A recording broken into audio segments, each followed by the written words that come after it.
Through a letter, the Colombian Federation of Educators, FECODE, invited the teachers of the country to resume academic activities. Throughout this circular, FECODE invited the teachers of the country to return to their educational activities on June 15. ASSISAP, the island's teachers' unions, announced the continuation of classes in official institutions. FECODE invites all the teachers in the country to resume our activities from today, 15th of June. ASSISAP also locally invite our teachers in the islands to take over again our activities in our different institutions. We depend on what our directors tell us that we have to do in this week, because this week is our institutional week that we have always in June. ASSISAP also confirmed that currently the teachers of the archipelago are in conversation with the Ministry of Education to adjust the return to face-to-face classes on the island. To return, as how the Minister of Health told us, by the 15th of July, it will be a little complicated because we have to have a distance between our students. Then we cannot attend all our students them at the same time. We are looking on the best way that we must do it, that neither student nor teachers have been affected. We know that our teachers, when we are working virtually, are working 12, 14 hours, several of us. So we are trying that we are not be affected in this new system. We recommend and we tell our teachers, parents, all. Teachers assure that to return to classes, biosafety conditions must be met in school. This includes the new protocols established by the Ministry of Health, as well as completing the vaccination scheme against COVID-19.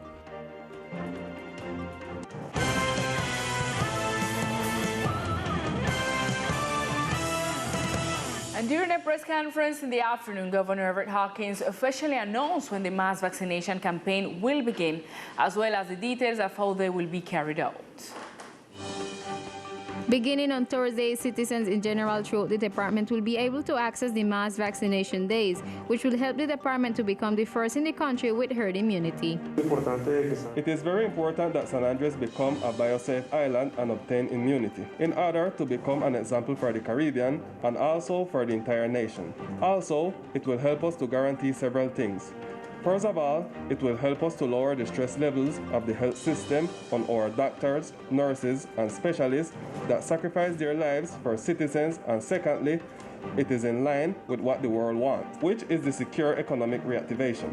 The governor confirmed that the vaccine that will be implemented in the department will be the Janssen, which is from the Johnson & Johnson company. This vaccine has been approved worldwide and is a single dose. It is going to be for people over 18 years old. We want the community to know that those who can be vaccinated are people who have their rightful resident upper card, and also people who have any pending procedures and who are registered in the health insurance company database of the Nueva EPS, Sanitas, and at the OCRE. The governor also emphasized that public and private companies will be part of the logistics, and that during the 5 consecutive days starting on Thursday at the convention center of the Teleislas, there will be 3 assigned lines, 1 for disabled people, 1 for companies, and 1 for citizens in general. And during the press conference, the department's health secretary made announcements about how the logistics of these massive sessions will be. For the 5 days that have been scheduled, 36 vaccination teams were sent to the island. They with the task to reach a historic number of immunized people in record time. We must highlight the joint effort between the Nueva EPS and Sanitas, who raised their hands and said that they were going to bring the vaccinating teams to San Andres. Sanitas led these actions and sent 36 vaccinating teams to the island of San Andres, and each vaccination team has the capacity to deliver 15 vaccines per hour in 11 hours of work, which mathematically gives us the ability to deliver 5,940 vaccines per day. So we are going to use 5 days to reach the goal of 30,000 vaccines. The head of the health portfolio also announced how the other vaccination days that had already been established in the department will be carried out. The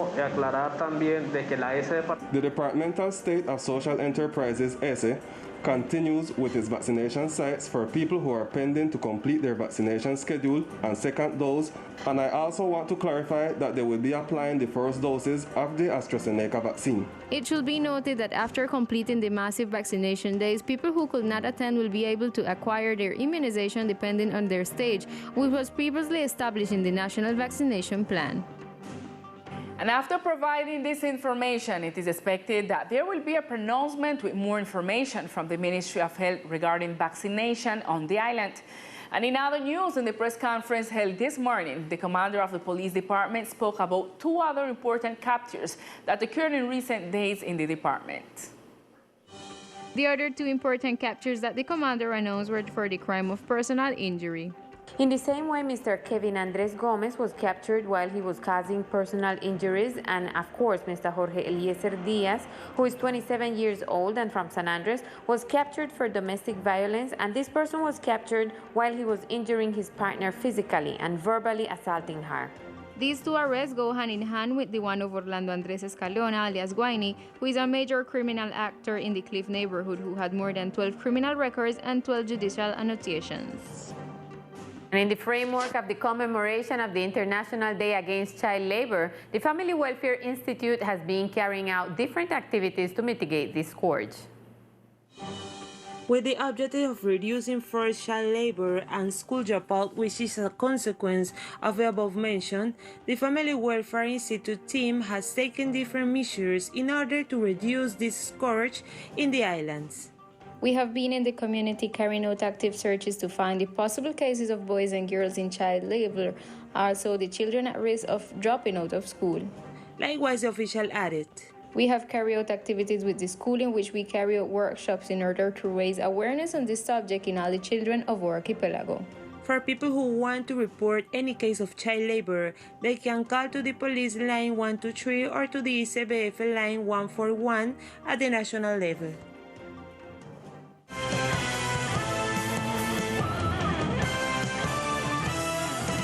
And in protest, typical music teacher Willie B made a statement about the construction and floor plans of his house, which has opened at the end of May as the first house of cultural interest in the country.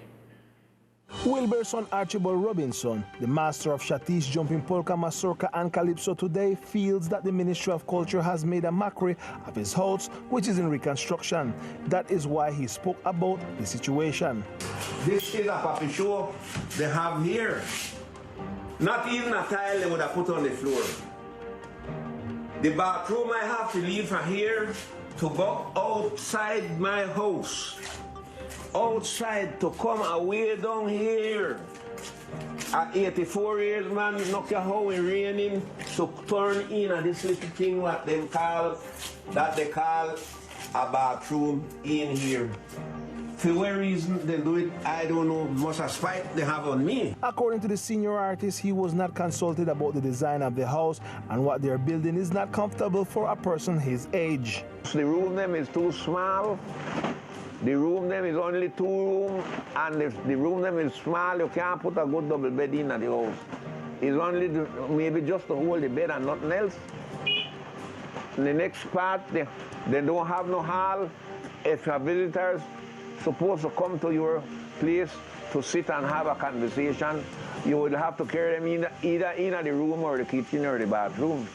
It don't have a hall, a dining hall, it don't have nothing. Finally, he will seek to have it corrected or removed from his property. Nobody come to me and say nothing, them just go ahead and do what them feel.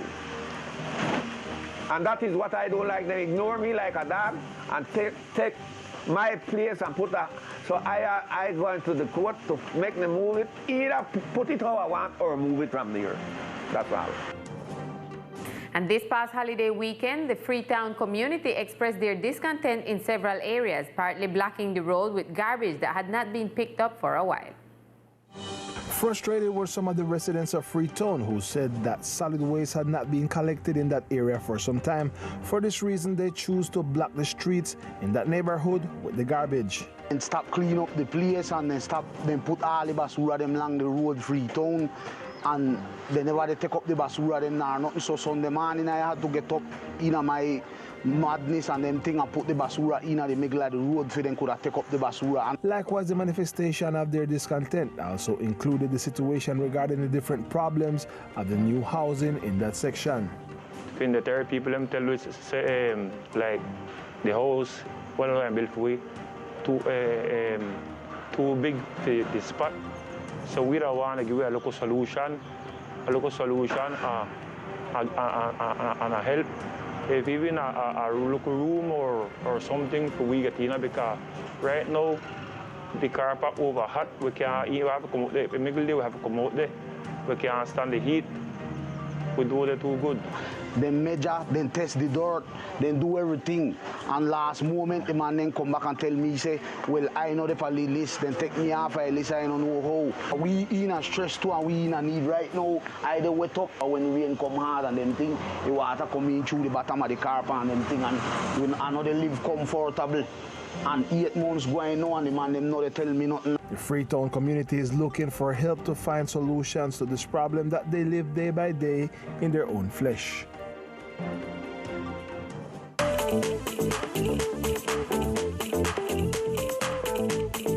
Hello, here are the best sports of the islands. The moment has arrived. It's a reality. For the first time, San Andres participates in a national interclub sub-17 tournament of football. The San Andres Football Club was created in order to give opportunities to the young football players of the archipelago.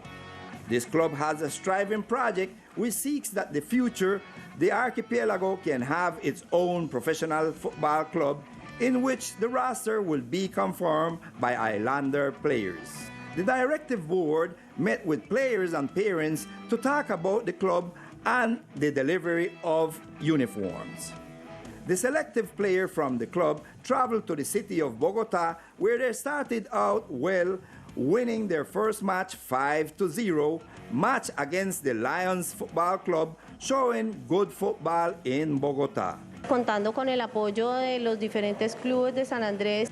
As a private initiative and with the support of the different clubs of San Andres and many of the teachers who found it interesting to be part of this project, perhaps one of the most important tournaments nationwide in the under-17 category. We decided to form a team with the best players from each of the clubs of San Andres. We have a very competitive team and has been working since February. Being that we are from the island and that we are in a distant location, we were included in the central group and we will be placed in the city of Bogota. This is a striving and very expensive project that is sponsored by the private company, and this tournament will be played until November or December. This project is worthwhile, and hopefully it will get support from the parents, clubs, private companies, and even the government. Islander baseball player Tito Polo is taking it out of the stadium in the Mexican League. Islander player Tito Polo is standing out in the Mexican League. He is doing wonders in his team, Generales of Durango, in which he has already made several home runs.